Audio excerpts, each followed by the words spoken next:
La espiral es un círculo espiritualizado. En la forma espiral, el círculo desenrollado, devanado, ha dejado de ser vicioso. La vuelta sigue a la vuelta, y toda síntesis es la tesis de la nueva serie. Vladimir Nabokov. Vamos a introducirnos hoy en un mundo casi hipnótico, que a veces nos produce sensaciones de vértigo y en otras ocasiones nos transporta a paraísos de calma y placidez, pero que siempre deja en nuestro espíritu la zozobra y la inquietud del infinito. Es el mundo mágico de las espirales. Esta misteriosa curva, que parece enrollarse sin fin sobre sí misma hasta acabar precipitándose en un punto, ha ejercido un influjo cautivador no solo sobre los matemáticos, sino sobre los artistas y artesanos de casi todas las épocas y de casi todas las culturas. Pero donde aparece con todo su esplendor es en los capiteles jónicos, en los que la curva parece querer huir del peso del arquitrabe, arrepintiéndose al final y retornando sobre sí misma. También la podemos encontrar entre los adornos de los petroglifos. La espiral ha sido tema de inspiración de forjadores que han dejado muestras exquisitas en las rejas que aún hoy adornan ventanas y puertas de nuestras ciudades y pueblos. Pero no hay que remontarse en el tiempo para encontrar entre nosotros esta sugerente curva. Donde menos lo sospechamos, nos sorprende su agradable presencia.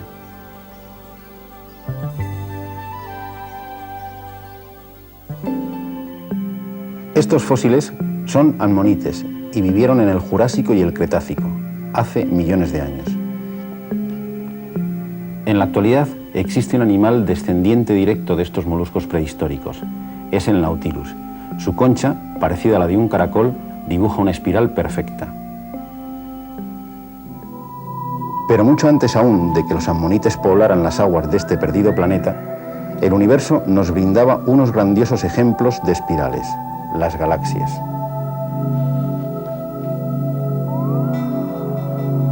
No tenemos que viajar a través del espacio para encontrarnos con espirales. En una borrasca está sucediendo algo similar a lo que sucede en una galaxia. El aire en las regiones más próximas al centro de las bajas presiones gira más rápido que en las regiones alejadas. Sin duda, más temprano que tarde, se acabará formando una espiral. En los efectos devastadores de los tornados también está presente nuestra, en este caso no tan atractiva, curva.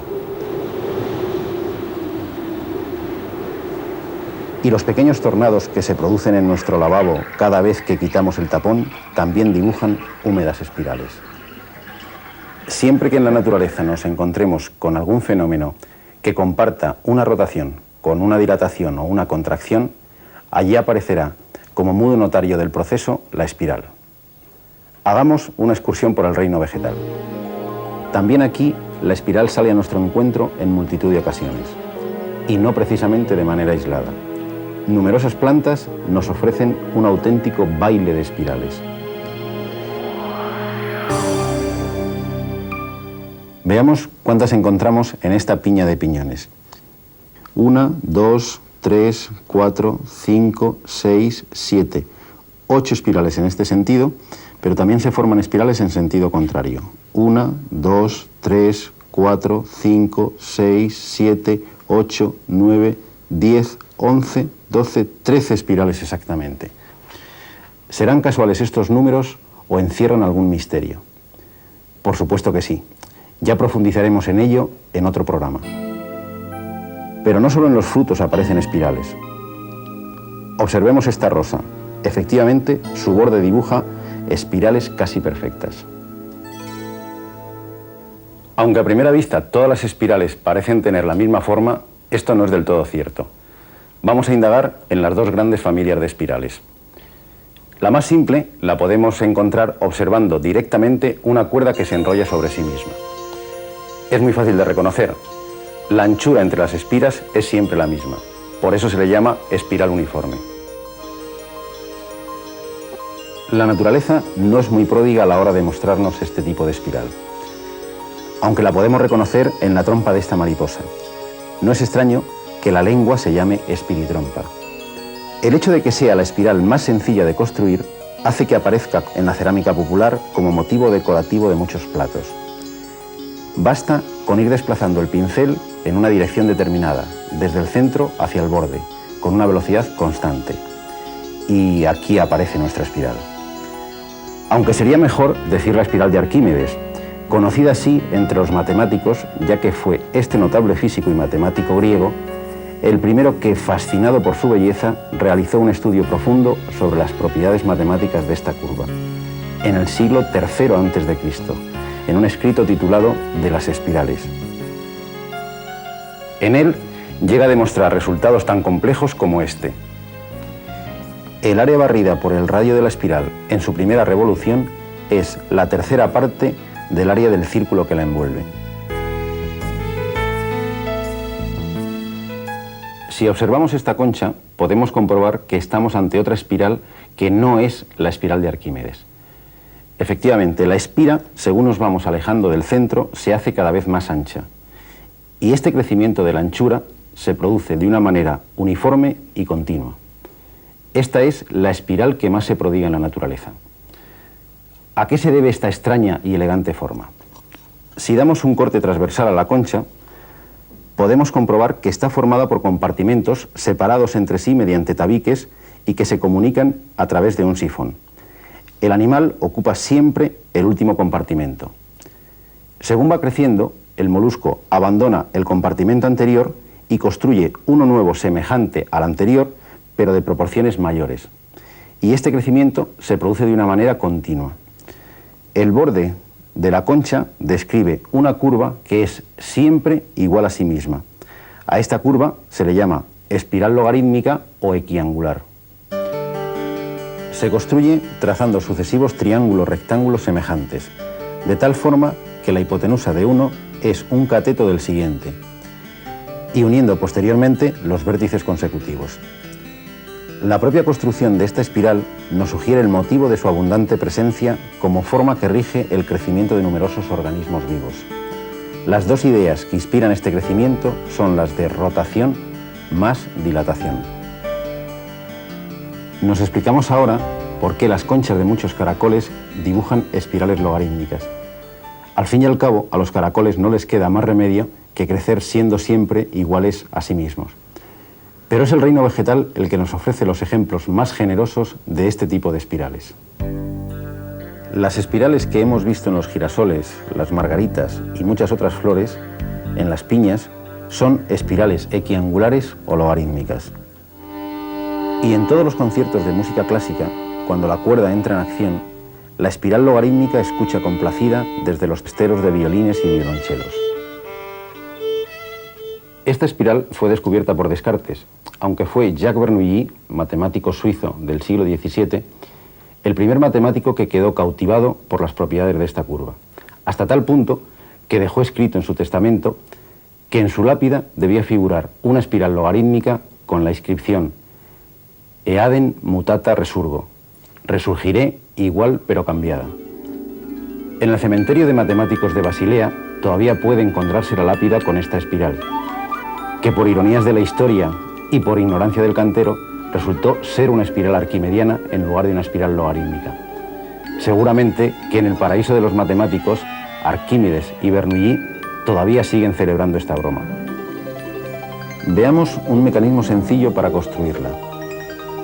Esta construcción se basa en una propiedad ya descubierta por Bernoulli.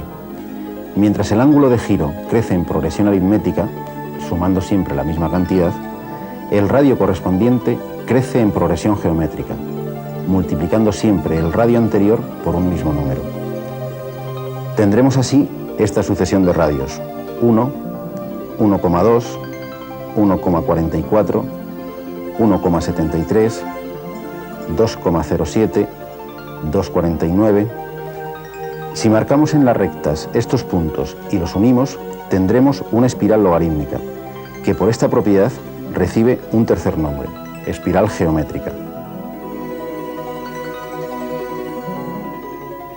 El Nautilus y los caracoles hacen esto mismo, pero no dan saltos angulares de 30 grados, sino mucho más pequeños, prácticamente continuos. Por eso ellos dibujan espirales mucho más perfectas que nosotros. La espiral basada en la sección áurea, descubierta por Durero, se parece mucho a la espiral logarítmica.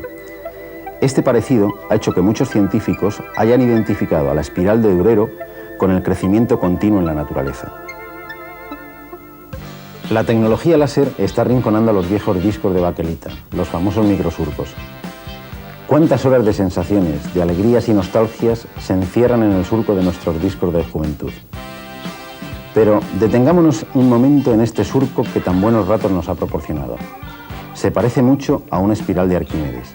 Es exactamente igual, salvo por el hecho de que no termina en un punto, sino que acaba abrazando a un círculo central.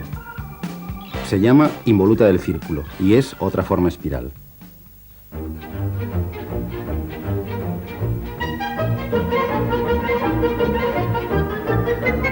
Se construye sujetando un cordel a un cilindro que dejamos fijo en el centro.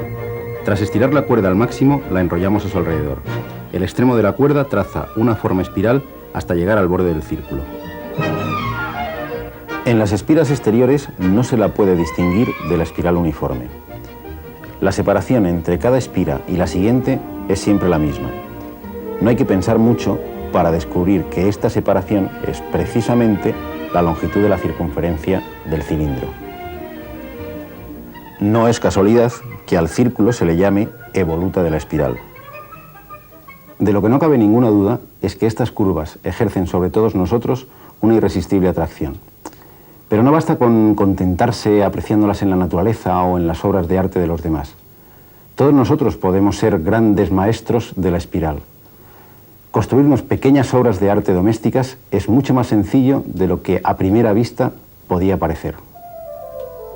Solo necesitamos algo que gire de manera regular y una lámina colocada en su centro. Si desplazamos el rotulador a una velocidad constante, obtendremos una bonita espiral de Arquímedes. Si vamos aumentando la velocidad de una forma progresiva, conseguiremos aproximarnos a la espiral que tanto emocionó a Bernoulli. Con un spray y un poco de práctica, podemos tener colgada de la pared nuestra propia Vía Láctea. Cada vez que la observe, se sentirá tan cautivado por ella como Jacques Bernoulli, y seguro que le vendrá a la mente su famosa frase: aunque cambiada, resurgiré.